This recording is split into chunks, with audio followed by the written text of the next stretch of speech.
না ফেরার দেশে পাড়ি জমালেন জাতীয় চলচ্চিত্র পুরস্কার প্রাপ্ত অভিনেত্রী অঞ্জনা রহমান। শুক্রবার দিবাগত রাতে বিএসএমএমইউতে চিকিৎসাধীন অবস্থায় মারা যান এই অভিনেত্রী। তার মৃত্যুতে দেশের চলচ্চিত্র অঙ্গনে দেখা দিয়েছে শোকের ছায়া।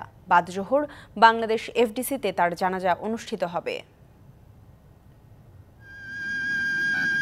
নৃত্যশিল্পী থেকে নায়িকা হয়ে ওঠার বর্ণাঢ্য জীবনের ইতি টানলেন জাতীয় পুরস্কার প্রাপ্ত অভিনেত্রী অঞ্জনা রহমান। কয়েকদিন ধরেই ছিলেন জীবন মৃত্যুর সন্ধিক্ষণে।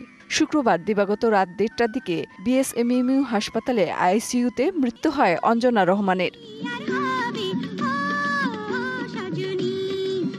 মৃত্যুর সংবাদে রাতেই হাসপাতালে আসতে থাকেন তার দীর্ঘদিনের সহকর্মী ও শুভানুধ্যায়ীরা।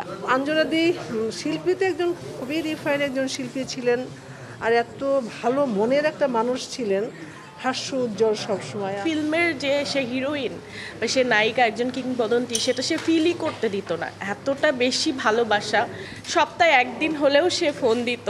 শিয়া বাটার ও ভিটামিন ই সমৃদ্ধ lily glam beauty soap. Lily, always beautiful.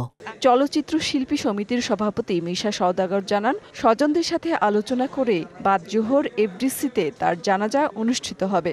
বাদ জোহর এফডিসি প্রাঙ্গণে অঞ্জনা আপার জানাজার নামাজ অনুষ্ঠিত হবে। অঞ্জনা আপার সম্পর্কে কোনো কমেন্টস, কোনো ব্যাড কমেন্টস আমি জীবনে শুনিনি, এবং আমাদের সমিতিতে যখন কোনো কিছু হতো এবং উনি সবার সাথে তার সম্পর্ক। 70-এর দশকে অভিনয় জীবনে প্রবেশ করেন অঞ্জনা সেতু সিনেমার মধ্য দিয়ে। এরপর চলচ্চিত্র অঙ্গনে দ্যুতি ছড়িয়েছেন 3 শতাধিক সিনেমায় অভিনয় করে। শুধু দেশীয় নয়, অভিনয় করেছেন এশিয়ার কয়েকটি দেশের চলচ্চিত্রেও। উপহার দিয়েছেন ব্যবসা সফল চলচ্চিত্র। আসলে আপনি কে বলুন তো? অভিনয়ের জন্য 2বার জাতীয় চলচ্চিত্র পুরস্কারও পেয়েছেন। বেশ তো লাগছিল।